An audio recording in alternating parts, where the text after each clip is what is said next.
Selamat berjumpa kembali Bapak Ibu, saudari-saudara, umat beriman terkasih dalam Tuhan. Selamat berakhir pekan hari ini pada hari Sabtu 13 Juni 2026.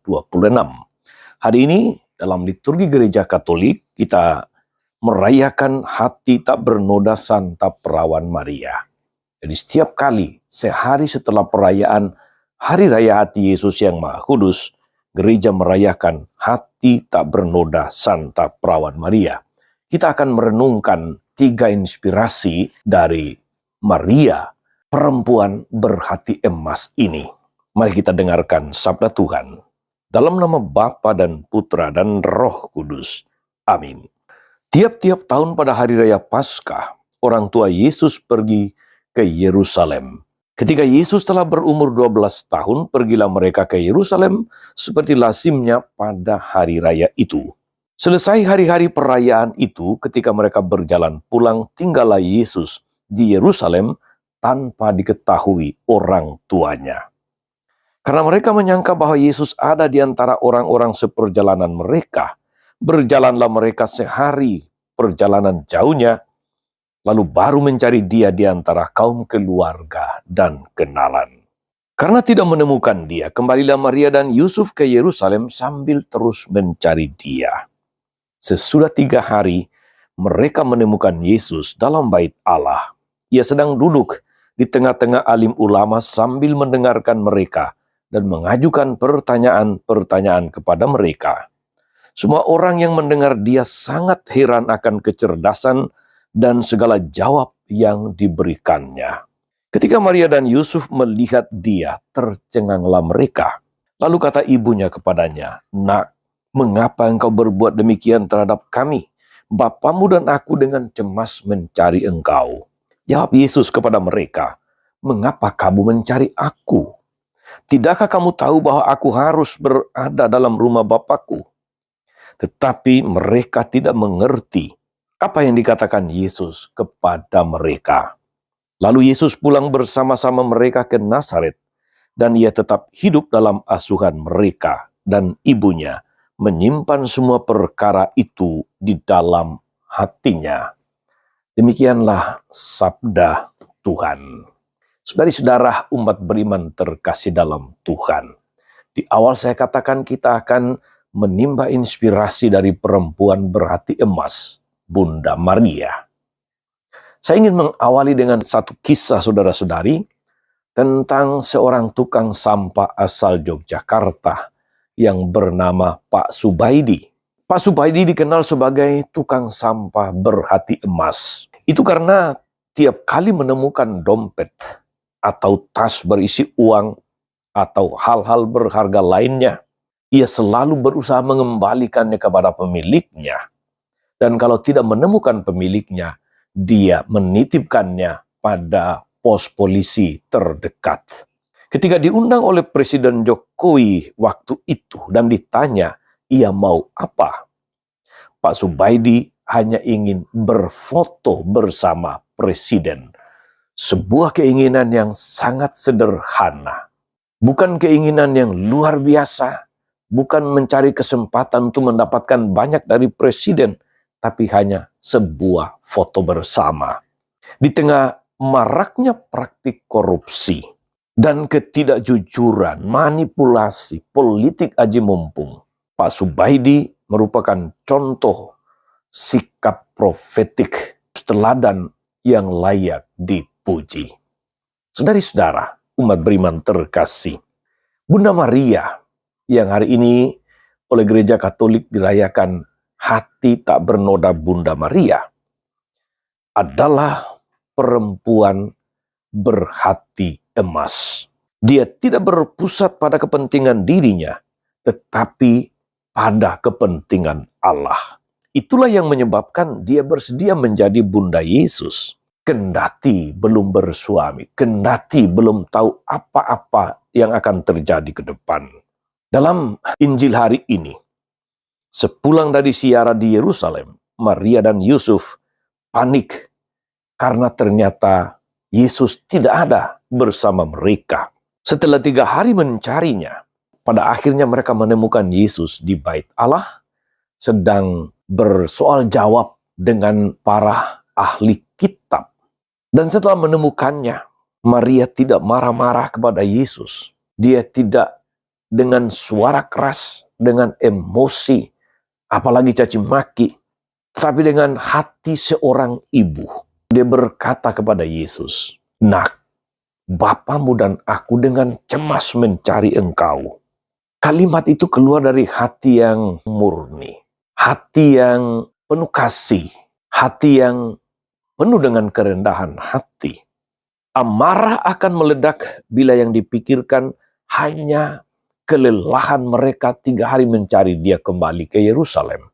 Tetapi yang dipikirkan oleh Bunda Maria justru nasib Yesus.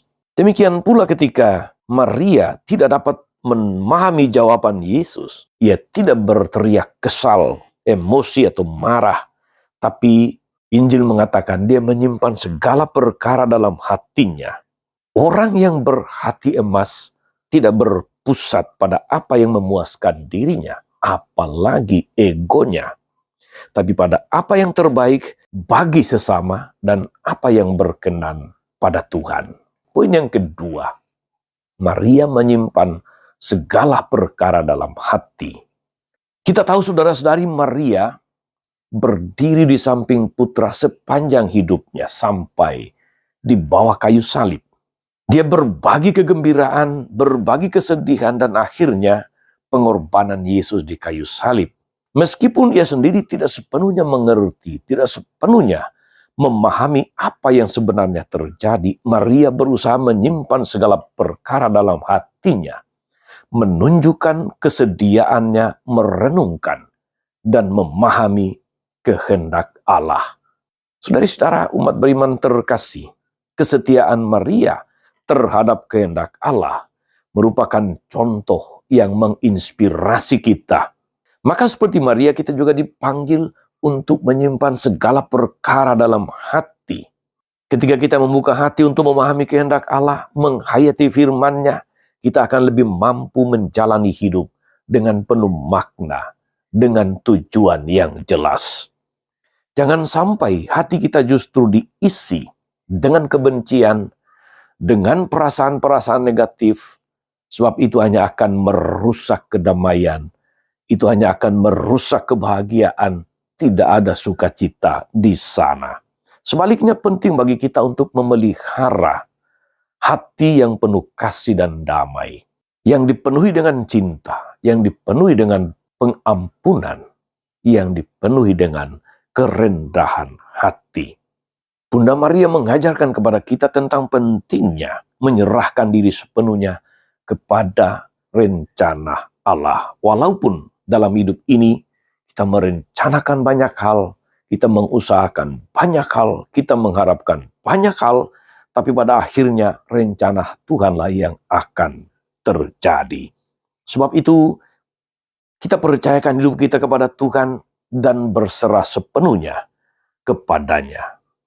Mengetahui bahwa rencananya jauh lebih baik daripada apapun yang dapat kita rencanakan sendiri. Kita menyerahkan hidup kita kepada Tuhan dan mengikuti kehendak-Nya. Ketika kita mengalami macam-macam situasi yang tidak kita harapkan tetapi terjadi, macam-macam pergumulan, macam-macam kehilangan, perasaan-perasaan kosong dan sebagainya, saudara-saudari, moga-moga kita belajar pada Bunda Maria untuk menyimpan perkara dalam hati dan merenungkannya, mencari apa kehendak Tuhan di balik semuanya ini. Poin ketiga, saudara-saudari, sekaligus poin terakhir. Bunda Maria bersama dengan Yosef mengajari kita tentang tanggung jawab sebagai orang tua untuk senantiasa mencari Tuhan. Dalam peristiwa ziarah mereka ke Yerusalem, dan kemudian mereka kehilangan Yesus, di sana saudara-saudari ditunjukkan kepada kita tanggung jawab orang tua untuk membimbing anak-anak bertumbuh di dalam kerohanian. Mereka mengajak Yesus ke Yerusalem. Dan saudari-saudara, ketika kehilangan Yesus, mereka tidak melupakan tanggung jawab sebagai orang tua. Mereka terus mencari Tuhan sampai menemukannya. Maria dan Yosef memberi kita teladan menjadi orang tua yang baik di zaman ini. Pada zaman kita, saudara-saudari, di mana perkembangan dunia sudah luar biasa, digital, selalu ada jebakan di situ. Orang kehilangan diri, orang mengalami keterasingan, orang tidak mudah menemukan Tuhan.